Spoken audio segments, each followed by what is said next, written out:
Buen día, bienvenidos a esta nueva versión de Tenemos que hablar. Hoy presentamos un formato que propone el intercambio de ideas con el objetivo de encontrar aportes que ayuden a superar los diversos problemas que enfrenta el Perú. Hoy nos toca tratar un tema que nos concierne a todos, una realidad que nos golpea, la minería ilegal, una multimillonaria actividad criminal que asesina, que está contaminando nuestros ríos, que está destruyendo nuestros bosques, que propicia el tráfico de personas y que es la raíz de una serie de delitos que se cobijan bajo su sombra.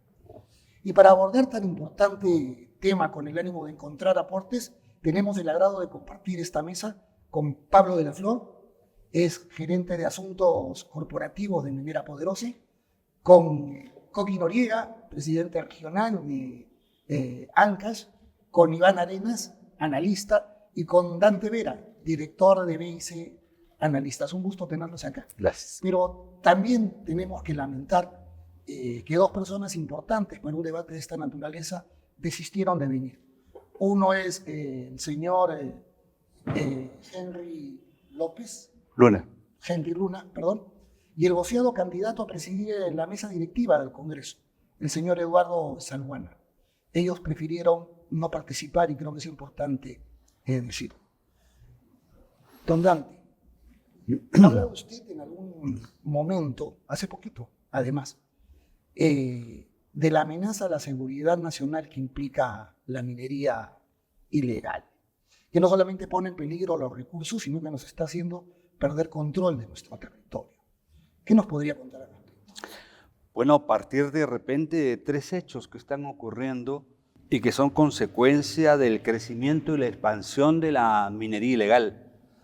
Si vemos en el caso de Patás y en general lo que está ocurriendo en las provincias de la Sierra de la Libertad, es un efecto globo, es decir, donde la delincuencia actúa e intervienen las fuerzas policiales y militares. Si es que ésta aprieta a la delincuencia, lo que ocurre es que estos se expanden a otros territorios.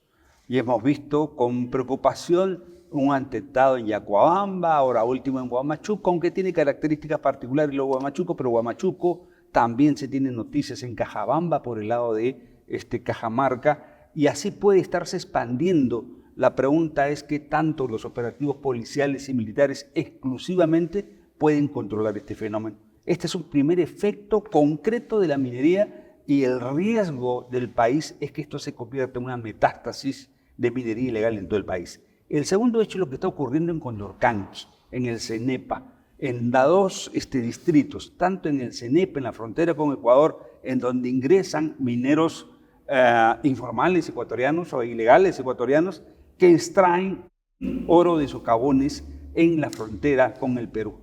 No, este es un asunto de seguridad nacional de fronteras porque las Fuerzas Armadas, policiales han intervenido una y otra vez, cierran, pero vuelven a entrar. Incluso hay una carretera de volquetes hacia la herradura en el país del Ecuador, donde procesan este mineral. Pero más abajo, en el distrito ya propiamente del CENEPA, donde está el río Santiago, el río del CENEPA, lo que está ocurriendo es que este es un territorio donde viven los pueblos indígenas Aguajún y los Huampis. ¿Qué ocurre? Que la presencia de mineros ilegales en dragas, en los ríos, estos que he mencionado y en los afluentes, lo que está produciendo es una división al interior de los pueblos indígenas. Porque hay algunos que aceptan las ofertas de los mineros ilegales, que incluye incluso hasta un bono para las señoras para que hagan emprendimiento, pongan un comedor, hagan un centro comercial o una tiendita comercial, mejor dicho, en su localidad, hasta pagarle un jornal de 100 soles. Imagínese usted al que está dragando que ese salario en la selva peruana no hay en ninguna otra parte. Entonces se está produciendo una división entre los pueblos indígenas y lo que ocurre es que lo venimos denunciando hace meses atrás, que puede ocurrir un enfrentamiento letal muy grande en ese pueblo indígena y lo que es necesario que se desalojen a estos mineros ilegales, tanto de los ríos como en la frontera con Ecuador. Y el tercer caso, y con esto termino, es lo que está ocurriendo en la frontera sur, ¿no? ¿Qué sucede? El contrabando se ha convertido en la economía criminal, eje que articula a un conjunto de economías criminales, entre ellas la trata de personas, entre ellas la minería ilegal, el tráfico de insumos para la minería ilegal, el tráfico del contrabando del oro que sale del Perú hacia Bolivia. Y todo es porque ahí es un territorio bajo control del contrabando. Conclusión, son territorios en donde estas economías ilegales se asientan y lo que requieren para desarrollar su negocio es controlar el territorio, dominar a la población. Si no logran eso, su negocio es muy inseguro. Y nuestro país, lamentablemente o afortunadamente, depende, salvo la cocaína, somos productores de oro y madera y coca. Y ahí están las economías ilegales. Y donde usted busque mineral en el Perú, lo va a encontrar madera, todavía nos queda en la Amazonía. Y coca, bueno, somos 95.000 hectáreas de coca, es un problema muy serio. Iván, hablamos de minería informal, de minería ilegal, de minería artesanal. Ubícanos un poco en ese panorama. ¿Quién es realmente el enemigo aquí? Muchas gracias por la invitación, Mario. Mira, eso es importante poder decirlo, porque existe una criminalidad en minería, ¿no? Que rebasa todo límite. La minería ilegal es básicamente aquella que no cumple los estándares, digamos, no está dentro de REINFO, y luego no se produce en las áreas donde deberían hacerse, ¿no? Por ejemplo, áreas naturales, en fin. Hay una normativa con respecto a eso. Entonces es importante diferenciar la minería ilegal de la minería en vías de formalización o la minería informal, en todo caso. Si bien ahora todos se enfoca hacia el REINFO, porque el REINFO registra un registro muy laxo, de alguna otra manera la minería ilegal saca provecho de este REINFO. O sea, no podemos obviar eso, no podemos soslayar eso. El REINFO básicamente se ha convertido en algunas partes, en algunas zonas, como el paraguas de la minería ilegal. Entonces existe minería ilegal que de alguna otra manera tiene que ser combatida, una minería ilegal que no tenemos que tener ningún tipo de contemplaciones con respecto a eso, pero yo siento que básicamente no existe, primero, un trabajo de concordancia entre el Estado, entre las propias instituciones del Estado, y luego hay definitivamente algunas cosas que son importantes decirlas, como por ejemplo hay corrupción, hay dejadez, hay inoperancia, falta de recursos, ¿no? La minería ilegal no se sabe, no se está dimensionando, no se sabe exactamente, no hay una dimensión. Se dice, por ejemplo, que se lanzan algunos números, pero no hay exactamente una dimensión. En el tema del oro, puede producir hasta 4.000 millones. O sea, no se sabe cuánto de ese oro es específicamente ilegal, ¿no? En último ratio, tú te das cuenta que lo que falta aquí es la articulación del Estado, ¿no? Y que el Estado finalmente pueda poner orden a lo que está sucediendo. Si no existe una articulación en el Estado, si no existe una política del Estado, básicamente, el Estado en su conjunto, no solamente el Ejecutivo, sino el Estado en su conjunto, el Estado básicamente le toca la regulación, la ley, el orden, delitos más severos contra la criminalidad, porque va a seguir creciendo en medida de que tú tengas el oro a los precios que tienes, y en medida de que algunas instituciones, como por ejemplo Bloomberg, dicen que van a llegar a $3.000, entonces vas a seguir teniendo evidentemente la primera ley de la oferta y la demanda. Entonces va a ser muy difícil mañana más tarde, ¿no? Y con las elecciones venideras vas a poder tener inclusive a gente que de alguna otra manera está ligada a la minería ilegal. Ya no te digo minería solamente minería en vías de formalización o minería informal, sino minería ilegal, que es otro estamento. Vas a tenerlas dentro de instituciones que probablemente toman decisiones importantes para el país. El REINFO funciona como un paraguas para esta actividad. El REINFO es tan laxo, los requisitos son tan débiles que pueden filtrarse ahí economías ilegales, ¿no? Tú puedes presentar un REINFO, una persona puede presentar un REINFO de la producción de oro, pero no sabes de dónde específicamente puede provenir ese oro. Ahora tú, para ir a buscar de dónde viene, tienes que, en fin, te faltan recursos, probablemente las direcciones regionales de minería tampoco tienen semejantes recursos, o no existen coordinaciones con las fiscalías, con los ministerios, en fin. Por el REINFO pueden inmiscuirse de economía ilegal, ¿no? Y eso es básicamente la principal crítica que tenemos a REINFO, ¿no? Señor gobernador, ¿qué rol les toca a las regiones dentro del combate a esta actividad? Definitivamente, como están tocando la parte técnica, yo voy a tocar más parte política. Todo ilegal va relacionado también con actos de corrupción. Nosotros en el gobierno regional de Ancash, todos los gobiernos regionales, tenemos las direcciones regionales de energía y minas que lo llamamos DRE. Yo de cerca he seguido. Ancash es un departamento muy minero, pero va acompañado definitivamente con minería ilegal. Y lo que ha causado la minería ilegal a nivel de Ancash es catastrófico en lo que es tema ambiental. Hay muchos mineros en lo que es Parque Nacional de Huascarán, definitivamente, que han contaminado río, el ambiente, zona turística, pero esto va acompañado de 2 o 3 componentes. Uno es que hasta las mismas comunidades sanas, que son productivas, y han entrado a esta parte de corrupción, lo utilizan.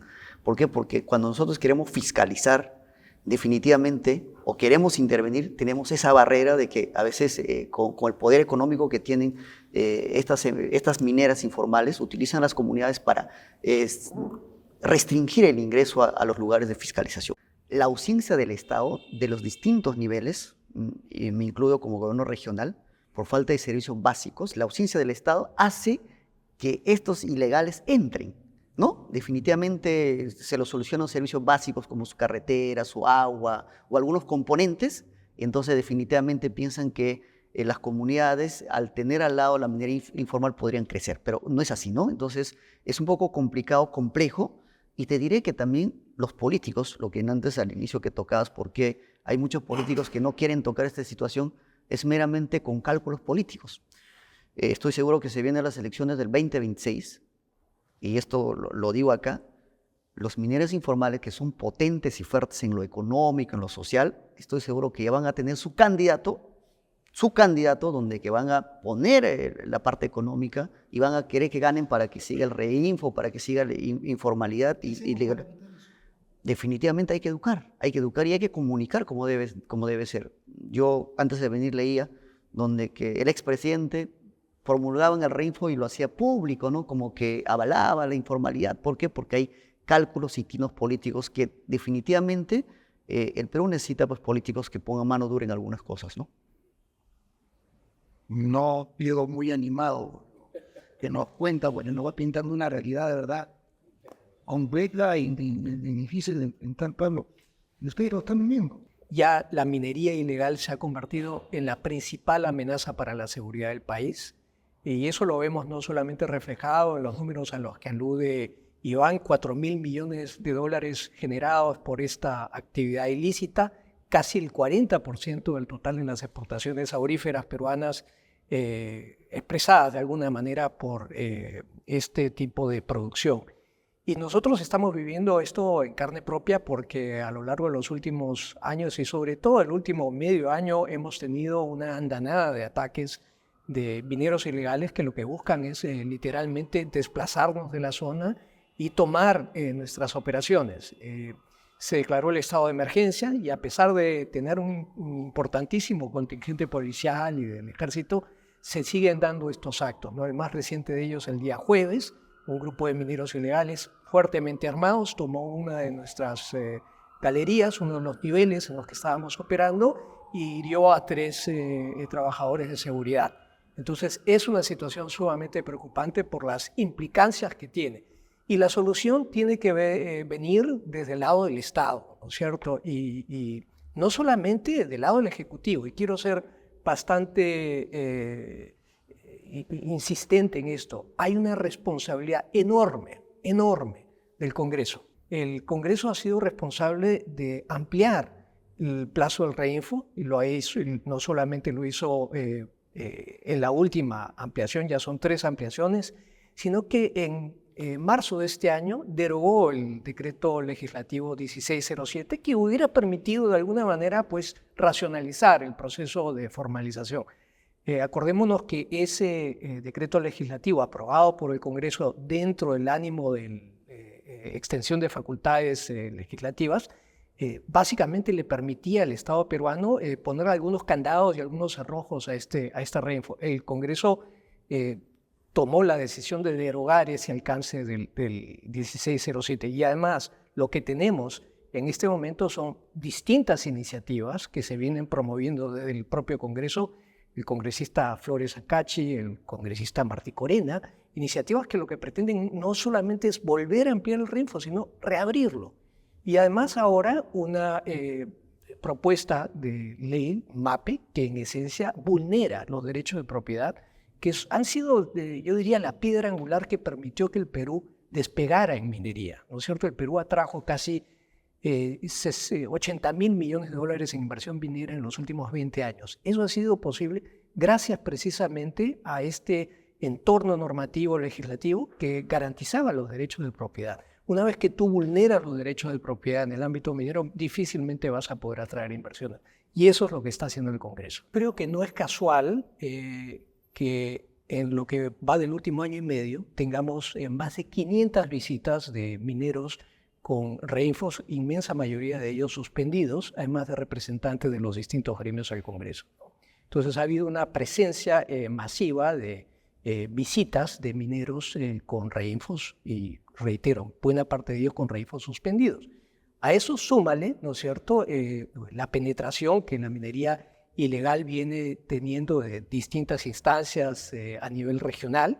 Lo hemos visto y el gobernador se ha referido al problema de la corrupción, lo hemos visto recientemente en La Libertad. Se detuvo al exdirector regional, que era uno de los miembros activos de la Gran FA, una banda de mineros ilegales en el norte de La Libertad, detenido porque estaba directamente vinculado con estas actividades en la minería ilegal, ¿no?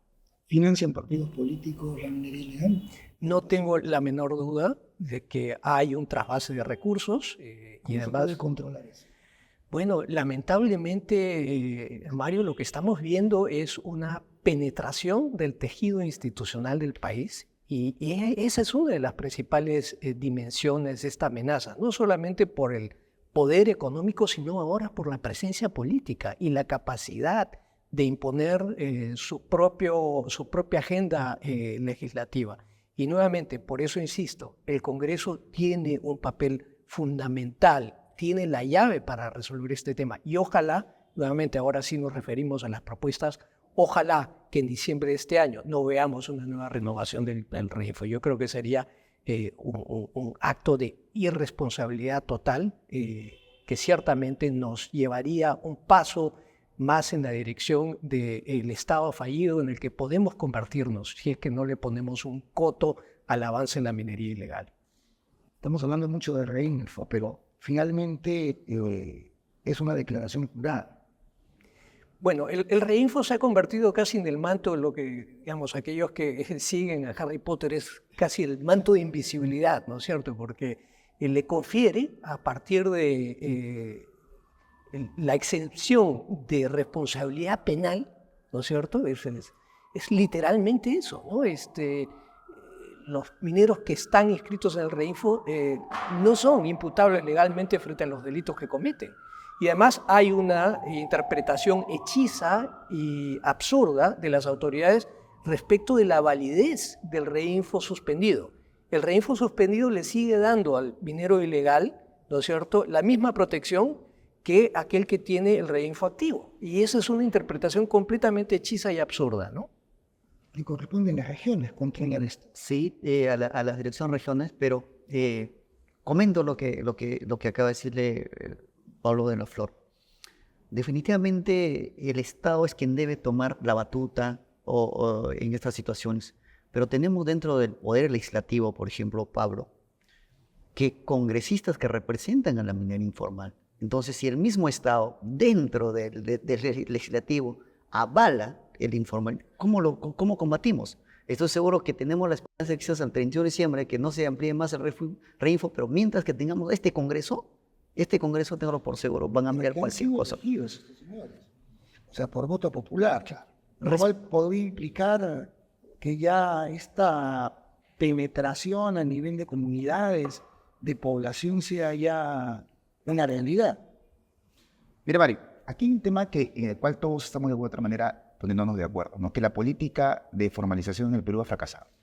Ha sido un completo fracaso, hay un desorden, el REINFO no ha cumplido lo que tenía que cumplir, no ha funcionado porque, al contrario, lo que ha generado una laxitud y lo que ha generado es que gente que definitivamente tenga el REINFO suspendido no puede hacer, la policía no puede hacer interdicciones, en fin. ¿Ya? La situación en la que estamos acá es justamente por eso.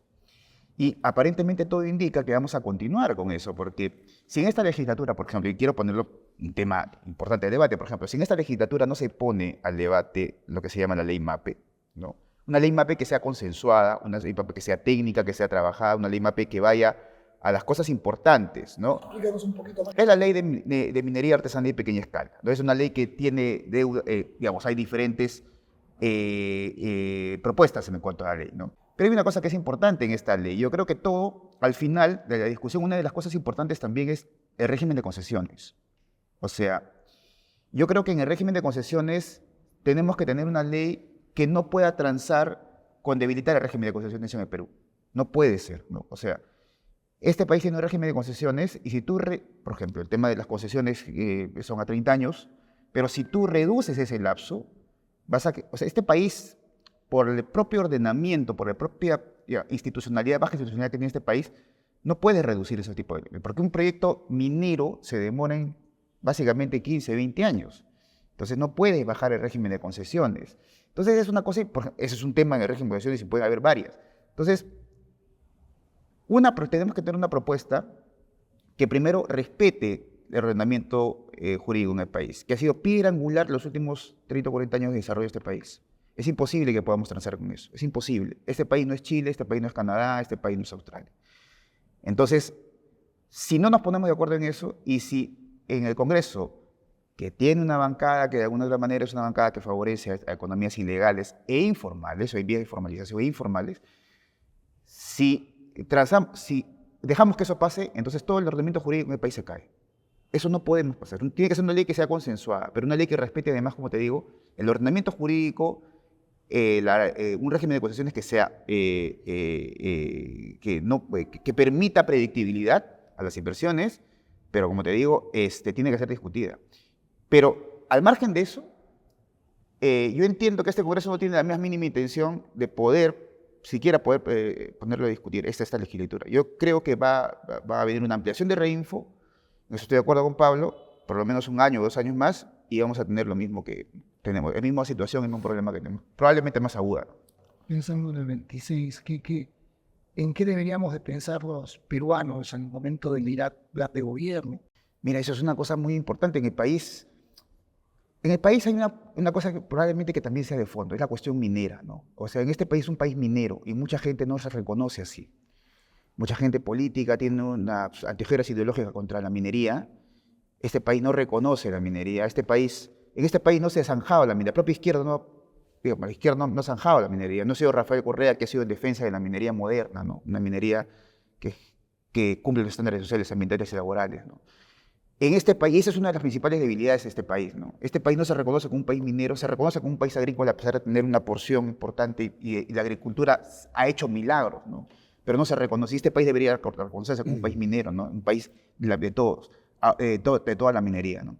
Pero como te digo, lo principal aquí también son los partidos políticos, en temas de herramientas técnicas. O sea, el partido político, hay infiltración de la minería, específicamente de la criminalidad y minería ilegal, en partidos políticos. Y ya no te digo la formalización que puede, de alguna otra manera, como posibilidad de controlarlos, ¿no? Ahora existe infiltración básicamente de la criminalidad de minería y la minería ilegal en los partidos, y eso es lamentable, ¿no? Mario, permíteme, coincido con los amigos en el sentido de que el rol principal está en el Estado, pero hay que añadirle algunos calificativos a la intervención del Estado en contra de lo que actualmente es. En primer lugar, es un Estado desarticulado. Entonces necesitamos una acción del Estado articulada. En segundo lugar, hay una opción inmediatista, pragmática de parte del Estado. Por lo tanto, necesitamos una intervención sostenible y de largo plazo. Y en tercer lugar, requerimos un Estado que sepa intervenir con estrategias que despliegue simultáneamente. Es decir, no solamente se puede atacar el problema que está viviendo en Patás, por ejemplo, con militarizar o policializar el conflicto. Hay necesidad de cerrar las brechas políticas, las brechas sociales. Hay necesidad de la acción de los operadores jurídicos y de los entes fiscalizadores. Es decir, una estrategia integral, pero que el Estado sea capaz de desplegarla simultáneamente. No que primero pongo orden, después veo lo de las brechas sociales y después veo las otras cosas. No, simultáneamente. Pero aquí un detalle más. en que lo que requerimos para enfrentar, como bien ha dicho Pablo, a la minería ilegal y en general las economías ilegales que según la UEF representan casi el 14% del Producto Bruto Interno en el presupuesto de ahora del 2024, ya, ¿qué significa?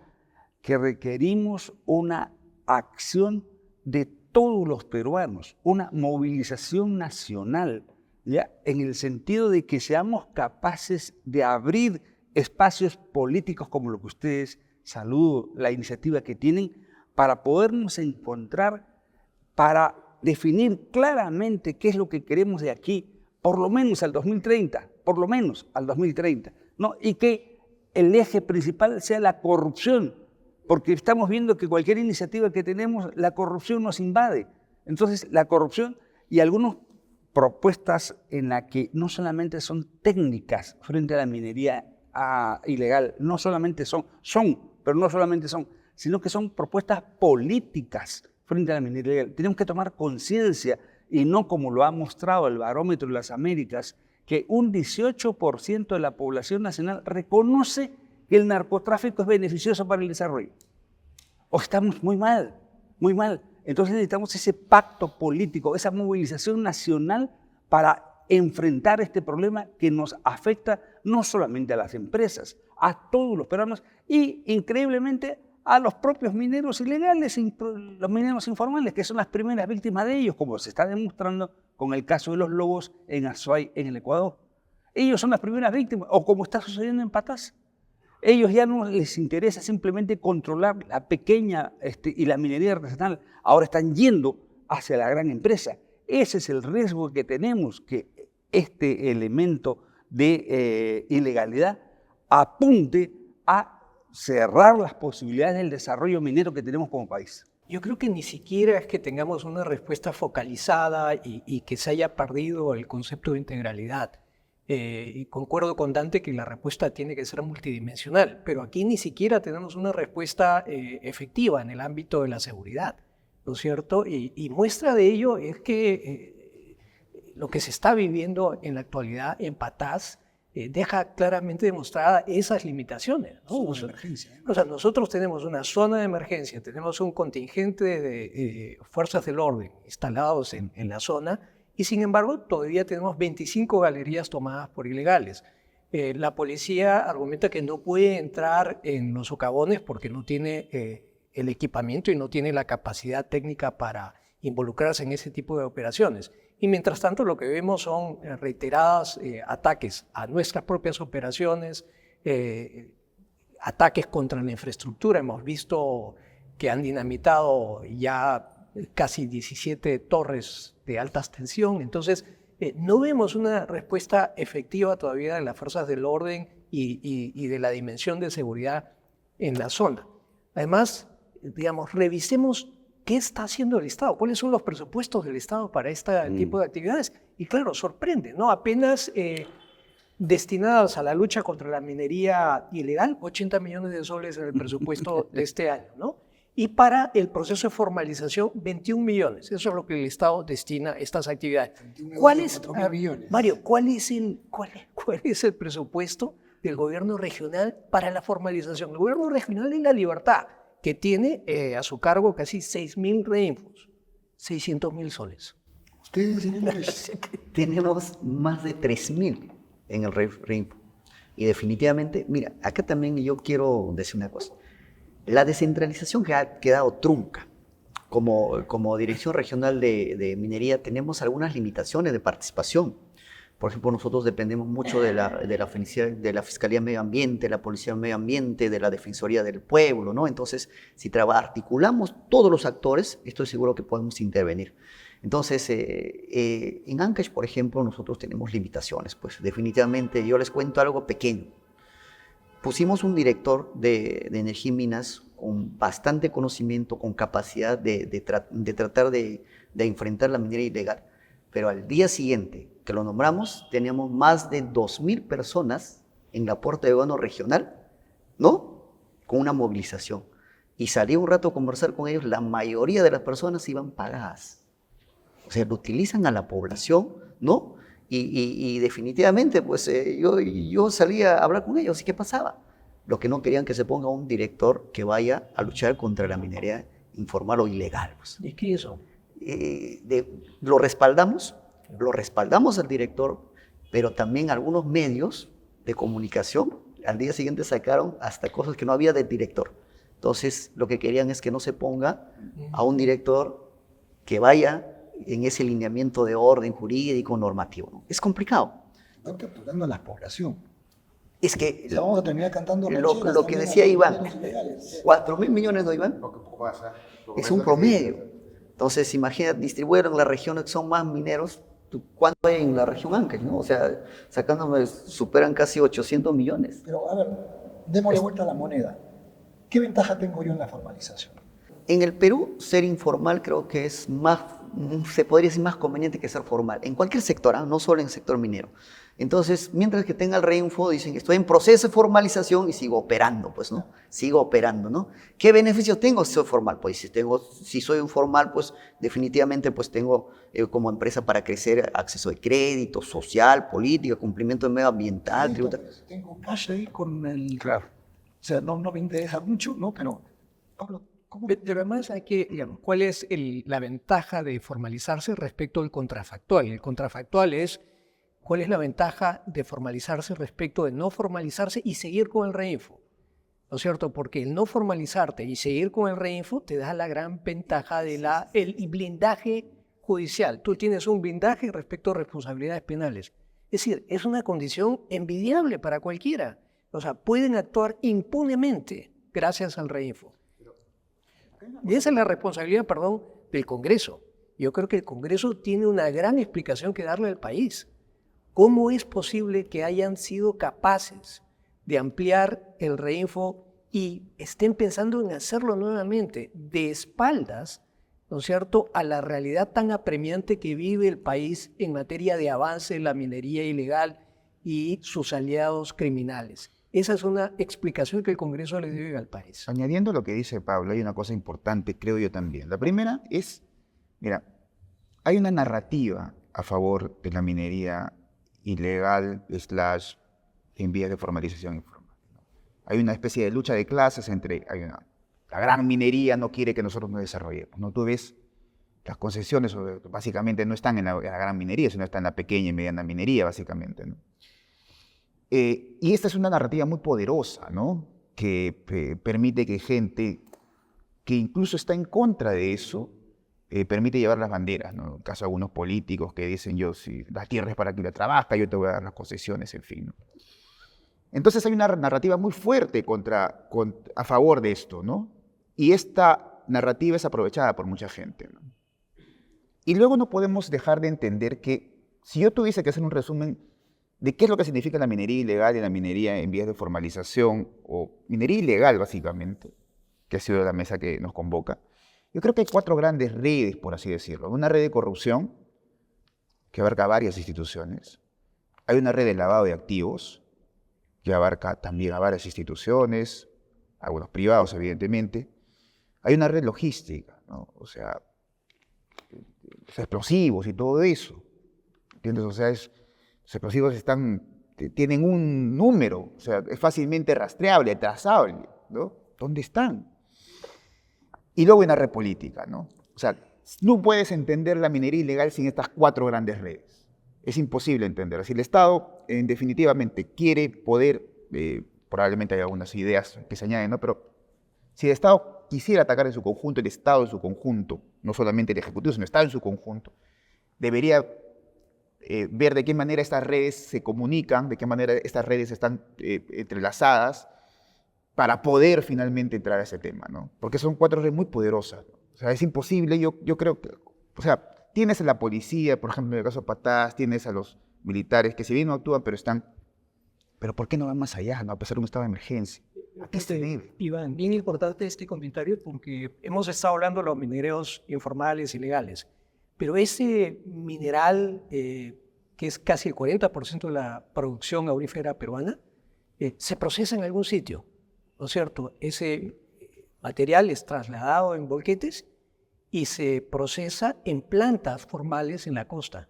No son pequeñas operaciones de transformación. Hay algunas plantas y molinetes en la sierra, pero el grueso de ese mineral está siendo procesado en plantas, entre comillas, formales en la costa. Preguntan de dónde viene. Que preguntan de dónde viene y se dan por satisfechos en la medida en que quien trae Presente el RINFO mineral y- tiene un RINFO. así es. Pero no preguntan si hay una coincidencia de coordenadas, no hacen la segunda, ni la tercera, ni la cuarta pregunta que debieran hacer. Si eso le corresponde a estas empresas.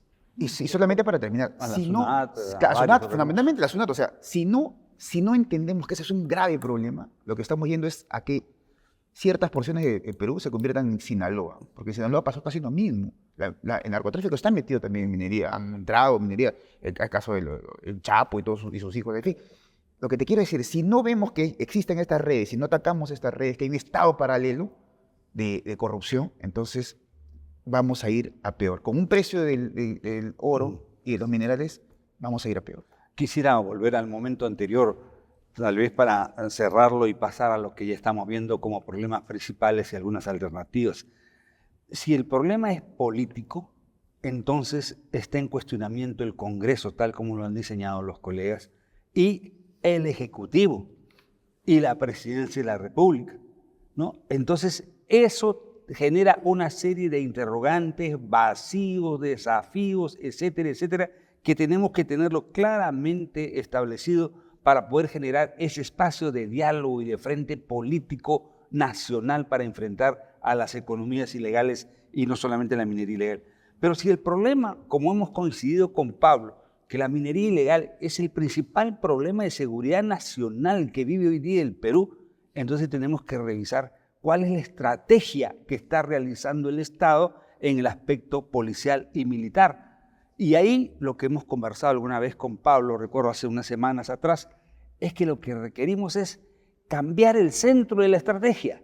El centro de la estrategia tiene que virar hacia mayor presupuesto, hacia la inteligencia y la investigación policial, de tal manera que se pueda constituir lo que Rosa María ha escrito estos últimos días, una task force, en el sentido, una fuerza de tarea, en el sentido de que no solamente reclamemos a la policía y a los militares, sino a los fiscalizadores, SUNAT, aduanas, SUCAMEC y todo lo demás, a la FAME, a la FEMA, que es la Fiscalía Especializada en Medio Ambiente, a los juzgados, que actúen articuladamente como equipo y persigan y capturen a los mandos de este problema y cierren las vías de transporte y las vías de financiamiento que tienen esto.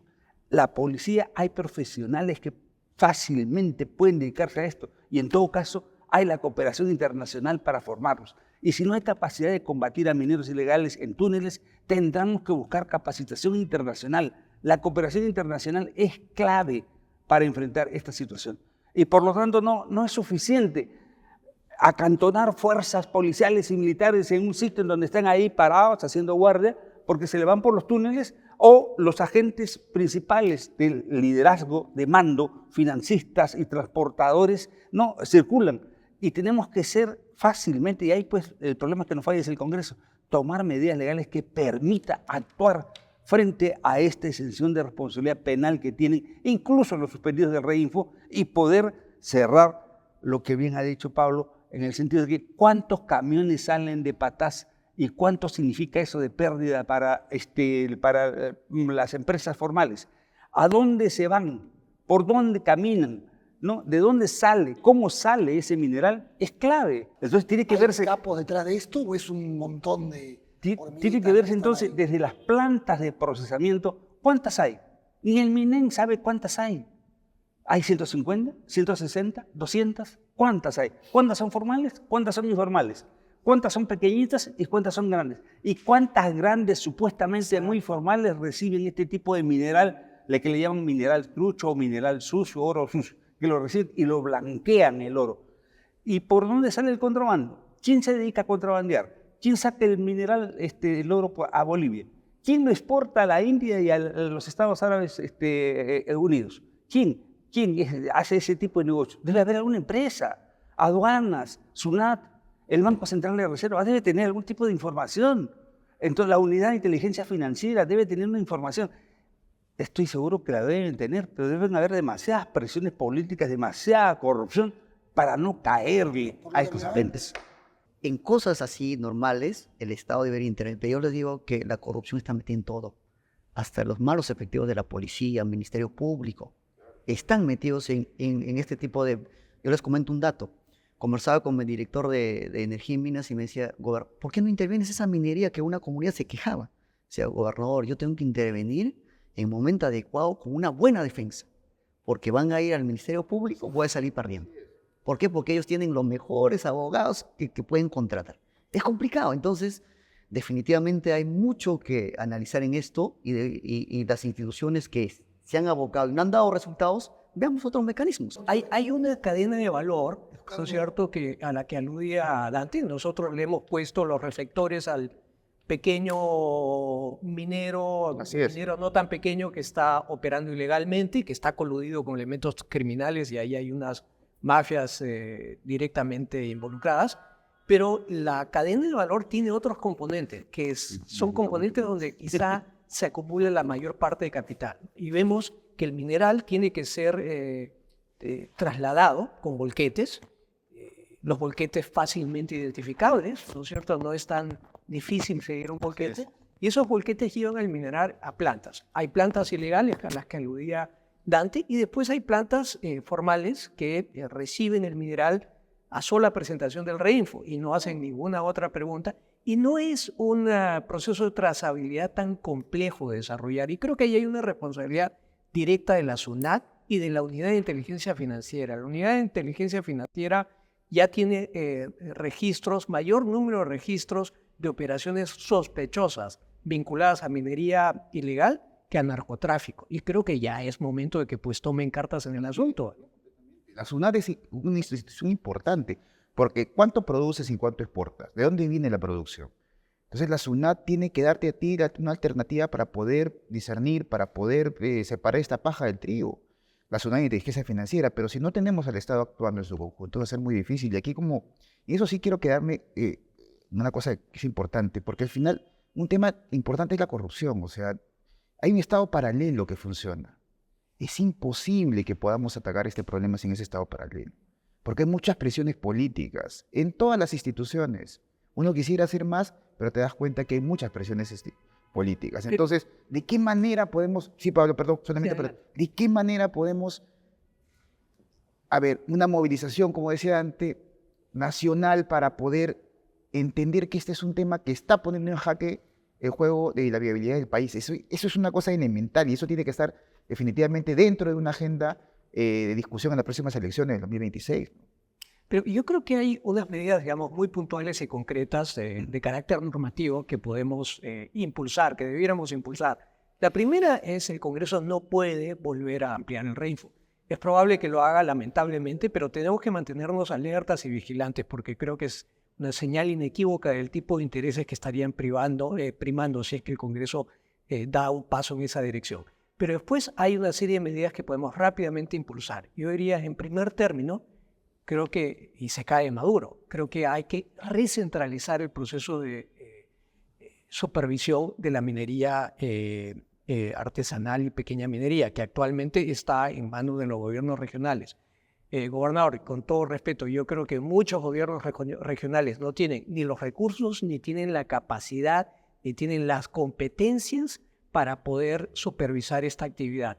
Desde esa perspectiva, creo que lo más recomendable sería, por el momento y a través de convenios, trasladarle esa responsabilidad a Ocinermin, ¿no es cierto?, que la propia OEFA pueda tomar cartas en el asunto. Son cuerpos altamente capacitados, técnicos, tienen los recursos. Acordémonos que las empresas formales pagan una tasa por supervisión, es decir, las propias empresas se están encargando en ese momento de financiar la supervisión y tendría todo el sentido del mundo que esas funciones se recentralicen. Entonces, al recentralizarla, pues lo que vamos a tener es una mayor capacidad de control de la situación. Eso no va a resolver el problema, pero son pasos en la ruta correcta.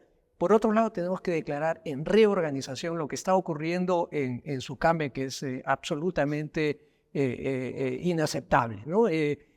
la dilación en las autorizaciones a las empresas formales y, sin embargo, digamos, la rapidez con la que responden a los requerimientos de algunos informales respecto a la venta de explosivos. Y vemos un mercado negro de explosivos que ha sido la principal fuente, por ejemplo, detectada para los atentados contra las torres de transmisión de Poderosa. Entonces, creo que ahí hay una tarea inmediata. Tenemos que declarar en reorganización en la SUCAMEC y repensar cómo hacemos con el proceso de autorización para la venta de explosivos, porque se ha convertido en un verdadero problema. No sé, Dante, tú tienes quizás más información sobre el tema. Bueno, sí, ciertamente esas son un conjunto de medidas inmediatas que se podrían tomar. Creo de que otra medida inmediata que tenemos que tomar es el control de los insumos químicos. Como hemos dicho hace un rato, si el problema es de seguridad nacional, hay que perseguir a los mandos, a los financistas y a todas las redes donde se transporta lo que es necesario para generar esta extracción ilegal y todo lo que sirve para detener la salida de ese mineral ilegal hacia las plantas de procesamiento. Entonces hay que poner el ojo desde la inteligencia y la investigación policial en el problema, como bien describe Pablo, de los túneles en Patás, del problema de los ilegales ecuatorianos y los ilegales de draga en el Cenepa, en el Condorcanqui y en el contrabando en el sur, aparte de otras zonas del país que si las enumeramos vamos a terminar muy preocupados, pero en fin, que son muchas las zonas en las que estamos complicados, ¿no? Entonces, en el insumos químicos, lo que se pone la puntería cuando se hizo la ley eran explosivos que vienen de contrabando o si no vienen por corrupción de la propia SUCAMEC, por corrupción, ¿no? Viene el tema del mercurio que viene de contrabando desde Bolivia, ¿no? Viene el problema de lo que llaman la maquinaria línea amarilla, que supuestamente la minería artesanal no tiene por qué usar esta maquinaria, pero uno va a los campamentos de minería artesanal o de pequeña minería y están llenos de línea amarilla, de tractores. ¿De dónde viene? ¿Cómo se hacen ellos? Nosotros hemos hecho una investigación al respecto, pero sería largo expresarlo acá, ¿no? Pero todos son líneas de contrabando, líneas de mercado negro, sucio, en fin, ¿no? Y en cuarto lugar, ¿qué se pretende? Además, establecer mecanismos en donde tú puedas interdictar, o sea, parar. Si hay un camión trayendo mineral, así te saquen el reinfo. Tiene que haber una ley que le permita, ahí en zonas del estado de emergencia, que pueda intervenir la policía cuando hay evidencia flagrante que están transportando mineral ilegal, por más que muestren sus registros. Evidentemente eso va a traer consecuencias legales, abogados que te van a demandar y qué sé yo, y policías que se atrevan a hacer eso, y fiscales que se atrevan a hacer eso. Pero si le damos un amparo legal de que se suspende esa exención de responsabilidad penal en zonas de emergencia y sobre todo los que están en condiciones de suspendidos, ¿no? Y hacemos una investigación policial en todo lo que se llaman los factureros, aquellos que hacen facturas, disculpe la expresión, truchas, ¿no? Entonces, ahí podríamos avanzar en algo frente al problema que tenemos. Muchas gracias. Creo que ya vamos acercándonos al final de esta reunión. Han aparecido ideas muy importantes, por favor. Voy a agregar, hemos hablado definitivamente de lo que es minería ilegal informal, que engloba también a bastantes peruanos que viven de esto. Y seguro que nos dirán, estos hablan de minería informal porque defienden a la minería formal o están de acuerdo a grandes minerías. Entonces creo que en este espacito quisiera tocar algo muy puntual. Yo, por ejemplo, siempre me he preguntado, no sé por qué el impuesto a la renta que pagan, el 30%, las grandes minerías lo llaman canon minero, Pablo. O sea, no sé, porque si es impuesto a la renta que cualquier otro sector paga, pero acá lo llamamos como canon minero. ¿No? Es impuesto general a la renta de tercera categoría del 30% que cualquiera. Y lo que decía ahí Iván, nosotros como peruanos tenemos que aceptar que nosotros somos zona minera, que es uno de los sectores que produce en el PBI nacional. Entonces, pero lo escondemos. O sea, no lo queremos decir.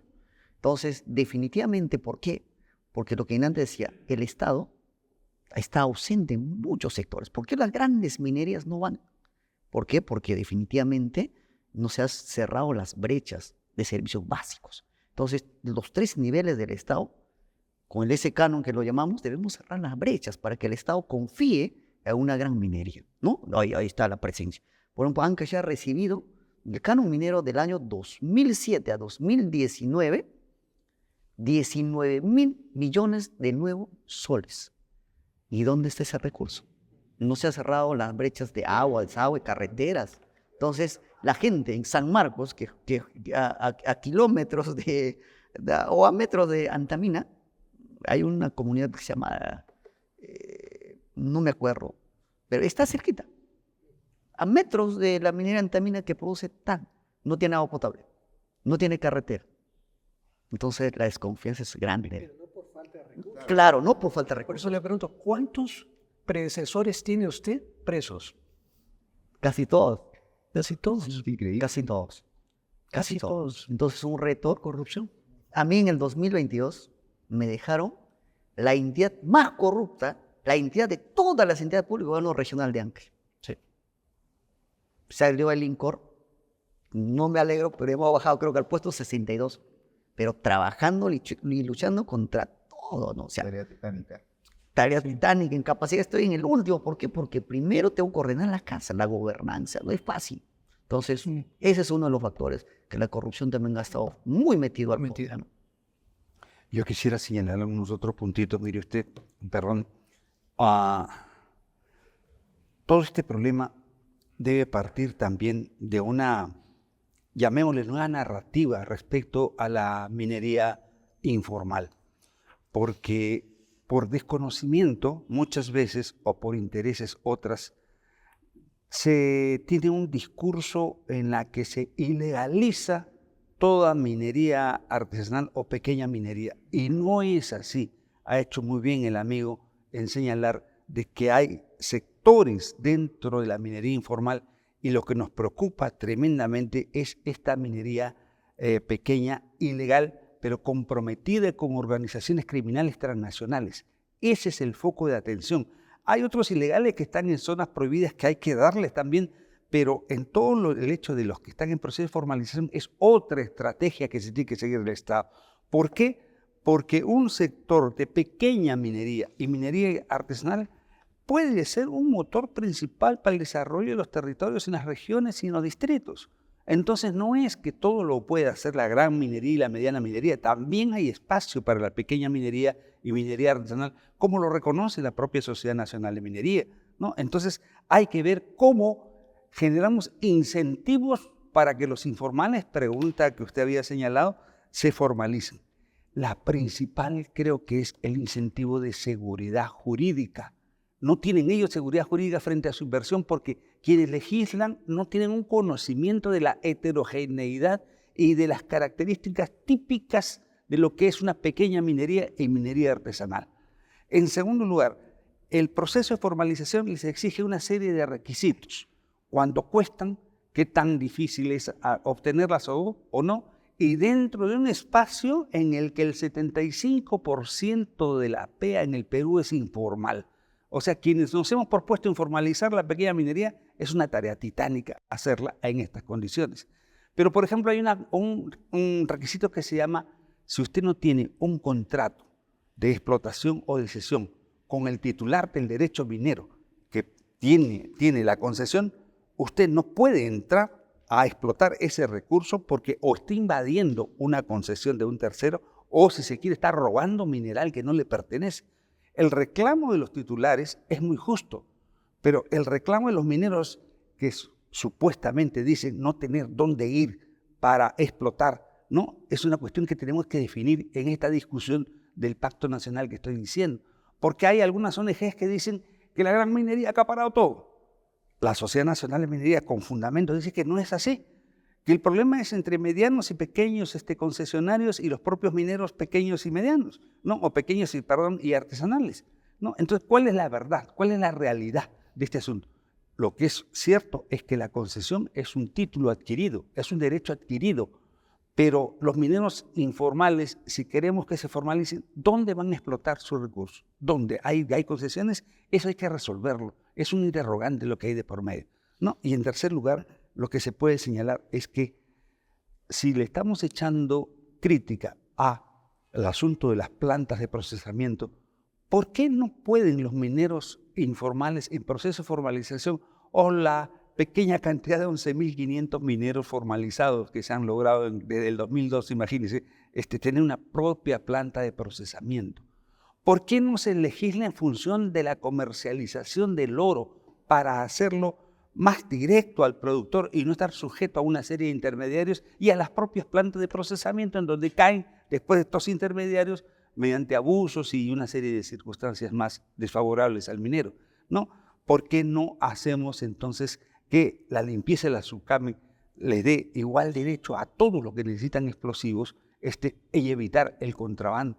¿Cómo controlamos las fronteras para que ese contrabando de insumos y de línea amarilla ingrese a la minería? Es fundamental. Creo que estos asuntos pueden ayudar. Yo tengo coincido con los comentarios de Dante respecto de la necesidad de evitar una narrativa que criminalice a los pequeños mineros, porque creo que hay mineros artesanales legítimamente comprometidos con el proceso de formalización. Lo cierto del caso, sin embargo, es que prácticamente el 80% de los mineros que mantienen sus registros suspendidos, el 90% de esos mineros están con el registro suspendido más de un año. ¿No es cierto? Este es un proceso que tiene 20 años y los resultados son absolutamente desastrosos. Entonces, hay que tener mucho cuidado con iniciativas que con la bien intencionado principio de facilitar la formalización, terminen alterando o vulnerando el sistema de concesiones, que ha sido la piedra angular a partir de la cual el Perú logró despegar como una potencia minera. Son 80.000 millones de dólares que se han atraído precisamente porque habían condiciones propicias y uno de los elementos fundamentales es precisamente el respeto a los derechos de propiedad. Entonces, iniciativas como la que están circulando en el Congreso, que pretenden sueltas de área o reducir el tamaño de las concesiones o en su defecto obligar a los titulares de los derechos mineros a ceder parte de sus concesiones, creo que son contrarias al tipo de marco normativo que debemos estar implementando si lo que queremos es que esos 50.000 millones de dólares en nuevas inversiones que tenemos en cartera se hagan realidad, ¿no? El riesgo es que terminemos literalmente desaprovechando una vez más la gran oportunidad que tenemos por nosotros, frente a nosotros, de transformar nuestra riqueza minera en desarrollo sostenible para el país. Yo creo que sí, en efecto, no podemos irnos criminalizando la minería artesanal, no se quiere eso, ¿no? O sea, tampoco vamos a romantizarla, porque el minero artesanal, para tener línea amarilla, tiene una alta inversión, o sea, cuánto cuesta esos tipos de maquinarias, ¿no? Y la segunda, poner el ojo, si bien lo que nos convoca es la minería ilegal en oro, que en los últimos años ha crecido de manera exorbitante, pero también no hay que perdernos en la minería ilegal en el cobre, la minería ilegal de óxidos de hierro, que en los últimos años está creciendo debido al mercado. Entonces, y el carbón, claro, efectivamente, el carbón, ¿no? Entonces no podemos, porque si bien el oro, como te digo, nos convoca ahora, pero mañana más tarde vamos a tener un problema probablemente casi igual con eso.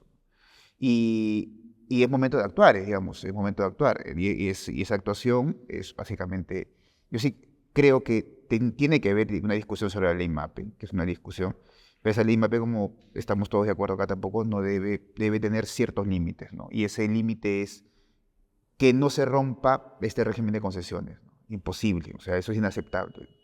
Si queremos formalizar, esa no es la vía, ¿no? Y como te digo, lo que no queremos es justamente eso, ¿no? Que se criminalice acá en la minería artesanal, ¿no? Pero tampoco, y eso quiero dejarlo y ser incisivo, tampoco que se romantice una actividad como esa, ¿no? Que como te digo, muchas comunidades ya participan, tienen mucho dinero, tienen muchas inversiones, pero sin embargo se les ven, ¿no? como pequeñas todavía, ¿no? Ahora, he señalado en mi intervención que efectivamente los derechos mineros adquiridos es un derecho adquirido y el Estado simplemente no puede desconocerlo, ¿no? Pero hay un problema que nos hace pensar y que tenemos que ser innovadores en qué alternativa le damos a una realidad. Si el 80% de los que están inscritos en el RAIN están en situación de suspendidos y nuestra posición, como la compartimos, es no volver a abrir el REINFO en diciembre del 2024, ¿qué hacemos con ese 80% de mineros informales que a cuánto llegarán? No sé, a 80.000, decían 80.000, algo por decir, 80.000. Ya, ¿qué hacemos con esos mineros informales? ¿Los metemos todos a la cárcel? La policía tendrá capacidad de sacarlos de todas las concesiones mineras que ellos, en los términos más duros, han invadido o están usurpando o están explotando mineral que no les pertenece. No, esa es una pregunta que nos hacemos más allá del principio por el cual debemos partir. Está bien, pero exploremos a ver si hay alguna salida. No, permíteme un ratito y termino.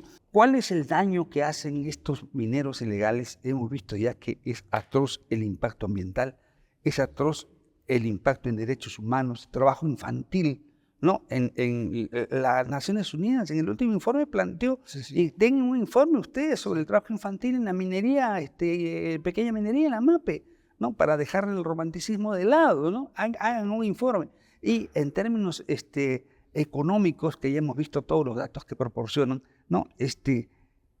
El asunto es que estas mineras, hay un debate que se va a plantear y yo creo que va a ser un tema de agenda, que nosotros no lo vamos a poner.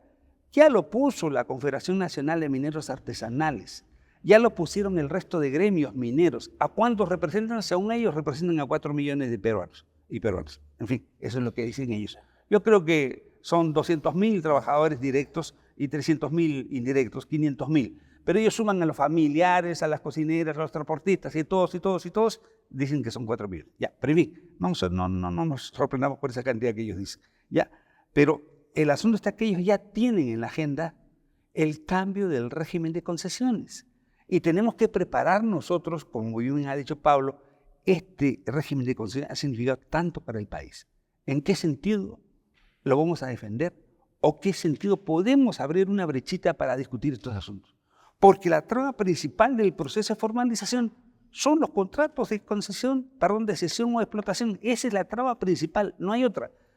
Solamente el 24% afecta a las empresas grandes. Generalmente cuando se habla de este problema, por distintas razones entendibles, Poderosa ha estado en el centro de atención. Pero Poderosa no es la única empresa minera que viene padeciendo las consecuencias de este problema por la presencia de mineros informales en sus concesiones. Si tú revisas la lista de quién más tiene a mineros informales afincados en sus propiedades, además lugares de exclusión donde no deberían estar porque la empresa tiene autorización para explorar y explotar, lo que descubres es que varios de los grandes proyectos mineros que el Perú tiene en cartera se verían seriamente comprometidos y afectados por la presencia de la minería ilegal. Las bambas, los chancas. Incluyendo las bambas, los chancas de Tía María, de Southern. Entonces, oye, digamos, es un tema que tenemos que manejar con sumo cuidado. Así es, porque lo que está en juego es el desarrollo futuro de la minería en el país, con todo lo que eso significa en generación de puestos de trabajo, en pagos de impuestos, en transferencias del canon, en fin. El Perú tiene nuevamente la gran oportunidad de transformar esta riqueza de su subsuelo en desarrollo sostenible, pero eso pasa por hacer realidad esa cartera de 50.000 millones de dólares en proyectos que, como bien señalaba el último informe del comercio del día domingo, están paralizados. Digamos, debilitar el régimen de concesiones nos va a ayudar.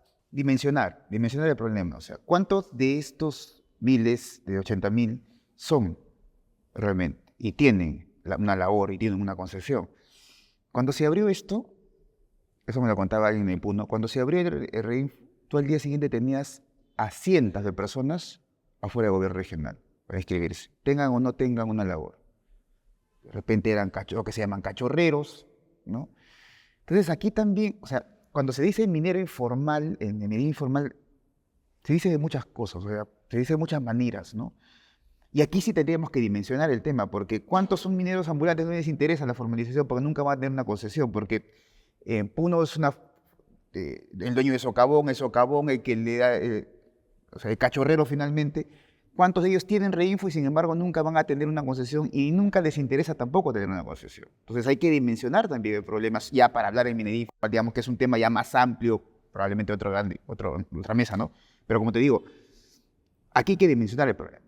Dimensionar el problema también para poder tener una ley MAPE, que una ley consensuada, pero una ley que no ponga en tela de juicio los puntos claves que han permitido el desarrollo del país. Ahí hay una oportunidad, yo creo que, digamos, guarda directa relación con lo que comenta Dante y la necesidad de acotar, ¿no? Porque, digamos, quizá el problema más apremiante es el que se tiene como consecuencia de la presencia de mineros informales y ilegales en zonas de exclusión. ¿Qué cosa es una zona de exclusión? Una zona de exclusión es una zona donde el titular del derecho minero ha recibido la autorización previa del Ejecutivo para explorar y explotar. Entonces, la empresa formal recibe esta autorización, invierte y de repente resulta que el Estado además, digamos, le da un reinfo a un minero en proceso de formalización para que realice sus operaciones en esa zona.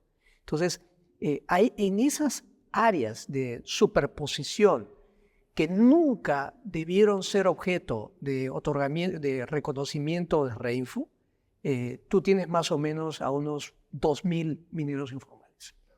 Entonces, esos mineros informales son en general aquellos que están directamente involucrados con actividades ilegales. Son los que tienen el vínculo más directo con las bandas criminales. ¿Por qué? Porque están extrayendo mineral en zonas donde las propias mineras ya han invertido en explorar y en explotar. Entonces yo creo que si nos abocamos en lo inmediato a resolver ese tema y sacarlos del reinfo, yo creo que habremos por lo menos avanzado en la solución del problema. No terminamos de cerrar el círculo, pero por lo menos hay un resultado puntual, inmediato, mesurable, que es, sacar esos mineros de zonas donde nunca debieron haber estado. Es una ventana para comenzar a reflexionar, ¿no? Es acotar el problema, ¿no? Porque una cosa es, directamente lo digo, enfrentar a 2.000 mineros que están en esa situación que enfrentar a 80.000, ¿no? Entonces, esa posibilidad de acotar el problema es importante. Porque nosotros hemos estado analizando el problema del conflicto minero y la verdad que la naturaleza del conflicto minero ha variado. Ya no es simplemente el problema de la denuncia de la contaminación del agua, que eso era hace 10, 15 años. Ya no solamente es el problema de demandas económicas, que es la actual y la que sufre las Bambas, por ejemplo, ¿no? Quiero dinero y ya no quiero más obras, dame dinero, ¿no? Sino que ahora es el enfrentamiento con las organizaciones criminales transnacionales, con la minería ilegal, que tiene un efecto inmediato: más violencia y violencia letal. Hay más muertos. Esa es la naturaleza del conflicto que estamos enfrentando ahora en el sector minero. Y frente a eso tenemos que pronunciarnos, porque justamente ese ambiente de violencia letal es la que favorece la expansión de las organizaciones criminales transnacionales. Ese es el tema.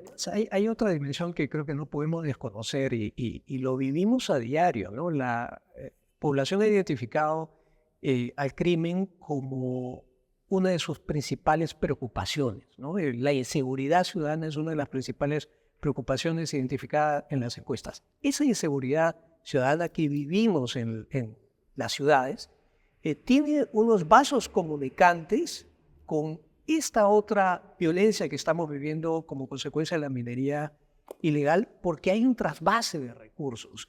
O sea, no es un fenómeno aislado. Hay unos vasos comunicantes a propósito de la presencia de estas bandas organizadas, ¿no es cierto? Porque son recursos que finalmente se generan ahí, pero que van a financiar otras actividades ilícitas y que guardan relación con la extorsión, con la trata de personas, con el crimen desatado contra ciudadanos de a pie que no están directamente vinculados a la minería ilegal. O sea, hay unos vasos comunicantes entre lo que ocurre en Patás, tiene consecuencias en lo que ocurre en Trujillo.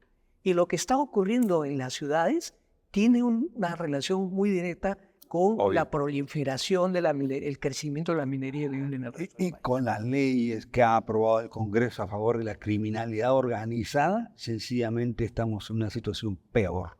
¿no? Y lo que yo quiero señalar simplemente es, Hugo Ñopo, un economista muy reconocido, hizo inicialmente un estudio sobre los efectos de la pandemia en el empleo. ¿Y cuál fue un primer hallazgo que falta todavía concluir? Que la mayoría de jóvenes, hombres y mujeres que se desplazaron a sus lugares de origen, básicamente rural, algún número no precisado se incorporó a las economías ilegales. Algún número. Y por eso es que el barómetro dice que el 18% de la población cree que el narcotráfico beneficia al desarrollo, ¿no? Aparte de lo que sufren los ciudadanos con la violencia, ¿no?, de la inseguridad ciudadana que vivimos todos. A ver, yendo ya al tema de los aportes, ¿qué sugerencias pueden salir de esta mesa para las propuestas que nos harán los partidos el 26?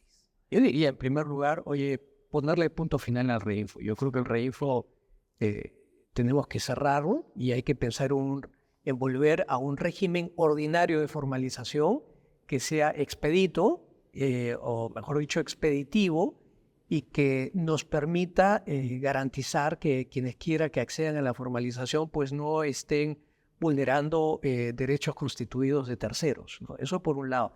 Por otro lado, yo creo que es fundamental recentralizar el proceso de supervisión. Yo creo que la minería artesanal, pequeña minería, no puede seguir estando bajo la tutela de los gobiernos regionales, al menos durante el periodo en que podamos asegurar que desarrollen esas capacidades, ¿no es cierto? Y ahí está Osin Hermín, está... El gobernador coincide con eso. Si eso va a dar mejores resultados, de acuerdo, ¿no? O sea, ¿quién va a estar en contra? Pero yo quiero agregar dos cosas hoy que he escuchado muy bien de Iván y de Pablo. Iván decía, tenemos que nosotros reconocer que somos un país minero. En un evento que tenemos, no sé si de acá 30 años, el cobre servirá, no se sabe, porque avanza tanto la tecnología y nosotros somos el segundo productor de cobre a nivel mundial. Y lo que decía, nuestra riqueza debe estar transformada en el desarrollo social. Definitivamente que sí, Pablo. Pero lo que sí yo quiero agregar es algunas cositas en la minería, por ejemplo. Yo estoy en contra de que se saque los minerales en materia bruta. Debemos nosotros pasar a un proceso de refinería, como lo hace Chile, que salgan en barras, para que se genere un país no solo productor de materia prima, sino que pasemos a un mínimamente en este sector a se podría decir, de industrialización. Ese es uno. Yo pienso que eso hay que verlo y eso generaría mucha confianza en la población y como Estado, ¿no? Y otro que quería agregar es esto. Por ejemplo, sabemos que en Chile acaban de subir el porcentaje del impuesto. Creo que ellos han llamado el royalty minero, ¿no? Y van a decir que es 46.5%. Y nosotros tenemos el 30%. Entonces sería cuestión de evaluar y definitivamente si esto convendría como Estado generar más ingresos y eso podría cerrar muchas brechas que tenemos por cerrar. O sea, me refería a la necesidad de recentralizar estas actividades de fiscalización. Además, tenemos que parte del canon que está siendo transferido a las regiones no está siendo debidamente utilizado para propósitos y podría ser utilizado para propósitos de fomentar la formalización. Y creo que no estaría de más proponer una modificación del canon que permita destinar parte de esos recursos para fortalecer el proceso de formalización en las regiones. Entonces, recentralizar, destinar más recursos por un lado, necesitamos una acción coherente, decidida, consistente y multiinstitucional del Estado, con un liderazgo fuerte y certero, que permita la intervención en distintos ámbitos y distintos espacios, algo que en la actualidad no se viene dando, ¿no? Y es fundamental reforzar las capacidades del Ministerio del Interior para que la policía, que está enfrentando una situación que no ha tenido que enfrentar en el pasado, pues tenga las herramientas y tenga los recursos para hacerle frente a este tema. Por otro lado, resulta vital reforzar también la actuación, o mejor dicho, tener una actuación más comprometida de la SUNAT. La SUNAT tiene un rol que jugar en esto a través de la supervisión de la comercialización de insumos, pero además a través del control del trasvase de mineral. Y por otro lado, fortalecer también la actividad de la unidad de inteligencia financiera, ¿no? Hay una tarea ahí pendiente que ellos debieran estar en condiciones de desplegar. No quiero terminar de esta intervención sin referirme al comentario del gobernador, en el sentido de que podrían aumentarse los impuestos, porque hay varios estudios, digamos, realizados por distintos organismos multilaterales que dan cuenta de que el nivel tributario que enfrenta la minería peruana en este momento es de los más altos del mundo y es inclusive más alto que el chileno. Usted está solamente refiriéndose, gobernador, al impuesto a la renta, pero a eso hay que agregar el impuesto especial a la minería, el royalty y distintas otras contribuciones que el sector minero tiene que hacer y que llevan ese nivel tributario para los actuales niveles de rentabilidad por encima del 45%. Entonces, yo creo que no hay espacio para modificar la normativa en materia tributaria. Creo que el problema del Perú no es cómo extraer más rentas de la minería, sino cómo promover mayor inversión en minería para precisamente maximizar la cantidad de recursos que puedan destinarse sobre todo a la región. Nosotros tenemos recursos, pero ¿por qué no se traduce esos recursos en proyectos, en obras? Es otro factor que el Estado tiene que evaluar. Por ejemplo, su ley de contrataciones. A nivel nacional, Mario, 2.500 obras paralizadas. ¿A causa de qué? Ahí está justamente el canon minero, recurso del Estado. ¿A causa de qué? Ley de contrataciones del Estado, que es un instrumento administrativo. Esto ya se ha convertido en una pelea de abogados. Arbitrajes adicionales de obras, medidas cautelares. Entonces, ahí también hay que reformar para que este recurso del impuesto a la renta, que lo llaman canon minero, se traduzca en un bien público efectivo, eficiente. Y no un buen negocio para los abogados. Y no un buen negocio para abogados. Exactamente. ¿No? Entonces, el INVIERTE un estudio para hacer un hospital en el Perú, termino antes con esto, 15 años, 20 años, no puedes, teniendo recursos. Si ya tenemos modelos, estándares de los proyectos, deben ser, ¿no?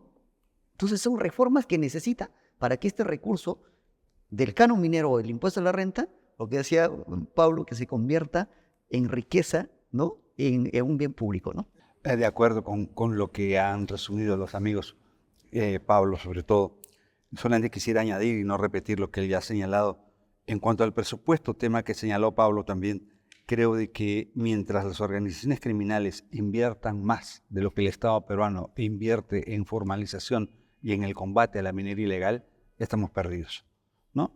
2, creo, como ya he insistido, en que tiene que cambiarse el centro de gravedad de la estrategia contra la minería ilegal, poniendo el centro en la investigación e inteligencia policial para perseguir y capturar a los mandos, a los agentes financistas y toda la red de transporte y financiamiento de este mineral. Ahí crear una unidad especial que combata esto o potenciar...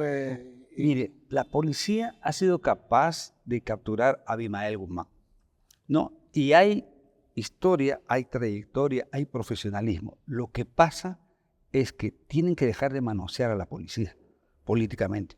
Tienen que darle más recursos, tienen que ser capacitados, tienen que darles tecnología moderna y no tecnología barata, ¿no? Para destacar estos equipos integrados de fuerza de tarea que se ha mencionado, en donde coordinen estrechamente con los operadores de justicia, con los entes fiscalizadores y lo que yo insisto y que era la otra propuesta de planes locales de desarrollo territorial para cerrar brechas. Ese es un cordón de seguridad sanitario, digamos, frente al conflicto violento que pueda existir y que esté al frente. Hay un comisionado para el desarrollo que responda al organismo recentralizado que se está proponiendo hoy día. Estoy sumamente de acuerdo con eso. Entonces, en la policía no es un problema de la policía ni de los militares, sino que la policía con los militares deben ser componentes de un organismo de estas características para que lleve adelante esa misión de capturar a los mandos, ¿no? Entonces, se tiende a militarizar el problema, se tiende a policializar el problema y hay que verlo desde un aspecto más social e integrado, ¿no? Yo creo eso, esta comisión también que hay multisectorial que dirige la PCM o el MINEN, a veces está de un lado a otro, no tiene poder. Entonces, un organismo como el que tú has señalado ¿no? O puede ser un viceministerio, no sé, pero me gusta la idea que has lanzado hoy día. No, podría ser el organismo que tenga suficiente poder, experiencia para asumir esta responsabilidad. Y por último termino. La Comunidad Andina de Naciones, que está un poco venida menos, es cierto, pero en fin, ¿no? Actúa. En enero ha aprobado un plan, ¿no? Una resolución, le dicen, de operativo contra la delincuencia internacional organizada. Bueno, Perú es firmante de ese acuerdo. ¿Quién ha aprobado? ¿Y quién le hace vigilancia? ¿Quién le hace seguimiento? ¿No? Y por eso es que la acción ciudadana hoy en día es mucho más importante que antes, porque estamos diciendo que no solamente es problema del Estado, necesitamos un pacto nacional donde todos nos comprometamos y la ciudadanía tiene acciones ciudadanas de participación y de exigibilidad de que lo que los estados acuerden se cumpla. Se acaba de reunir la presidenta con el presidente del Ecuador en las acostumbradas reuniones binacionales. Se han firmado 47 compromisos, entre ellos la lucha contra la minería ilegal. ¿Qué han acordado? ¿Qué plazos? ¿Con qué organismos? ¿Quién va a hacer seguimiento de eso? Yo estoy seguro que eso va a meter en un cajón. Depende de la ciudadanía que saquemos eso a flote. Depende de la prensa que saquemos esos acuerdos y digamos que han aprobado. Señores, por favor, cumplan lo que han firmado. Simplemente cumplan. Y si sacamos la memoria de cuántos acuerdos se han firmado, me acuerdo el gracioso plan que firmaron Castillo y el presidente de Bolivia. Total. Y en el mismo momento estaban denunciando que Bolivia era el principal exportador mundial de mercurio, ¿no? Iván, por Entonces, pero eso no nos debe llevar simplemente sino a asumir nuestro papel de ciudadanía, de empresas, de instituciones privadas, para decirle al Estado, no jueguen con nosotros. Porque lo que estamos viviendo es un riesgo mayúsculo. Perfecto. Yo solamente quiero una cosa a todo lo que se ha dicho, todas las propuestas. Algunas estoy absolutamente de acuerdo. Yo creo que debemos de tener 5 grandes proyectos de formalización y de lucha contra la minería. Patás, Puno, Madre de Dios, Arequipa y Condorcanqui. O sea, si nosotros, para poder trabajar de manera, para tener objetivos, indicadores, plazos, metas, para poder medir lo que se puede trabajar. Porque todo no es lo mismo, todo no es igual. No es igual la minería en Madre de Dios que la minería en Puno, ni la minería en Puno con la minería en Carabalí, en Arequipa. Entonces, yo creo que sí debería haber 5 grandes proyectos, pilotos de momento, por así decirlo, en la que toda esta acción en la que hemos conversado se junten, ¿no? Para la formalización y para el ataque a la minería ilegal. Me parece que podríamos, de momento, empezar por allí. Todas las partidas, ¿qué le pedirías? Primero, que reconozcan que este es un país minero, tanto de izquierda como de derecha, no quieren reconocer que este es un país minero, y tienen que reconocer que este es un país minero. Y segundo, tener mayores candados, por así decirlo, para que no se filtren por allí algunos voceros o algunos políticos que hagan lo que hagan es llevar la voz de la minería ilegal, ¿no? De las bandas criminales. Básicamente es eso. Es mucho pedirle, pero la verdad es que lo veo en 2026 con tanta preocupación, ¿no? Entonces, Y a propósito de esta reflexión de Iván, porque creo que podría tener sentido una convocatoria amplia, plural, ecuménica, para establecer un cordón sanitario contra la minería ilegal entre los partidos políticos, un compromiso de los partidos políticos de cara a las próximas elecciones en que no van a incorporar a personajes directamente cuya filiación con la minería ilegal sea objeto de algún tipo de... Y que firmen un convenio y establecemos un cordón sanitario que permita blindar a los partidos de esta terrible y nefasta influencia de la minería ilegal. Yo creo que no sería tan complicado y aquellos que no firmen pues se van a exponer al escarnio de la ciudadanía, ¿no es cierto? Y que no solamente se comprometan a no incorporar a estos personajes, sino a no recibir financiamiento de la minería ilegal, cosa que va a ser más difícil. Pero, por lo menos, oye, pongámonos sobre la mesa, ¿no es cierto? Es la principal amenaza a la seguridad del país hay una responsabilidad ineludible del liderazgo político del país de comprometerse en esta lucha y evitar que caigamos en la posibilidad de ser un Estado fallido. Y eso pasa por medidas puntuales como esta, ¿no? Creo que con esto ya Muy bien. podemos dar por terminada Gracias. esta hora, agradeciéndole muchísimo y muchas gracias a nuestro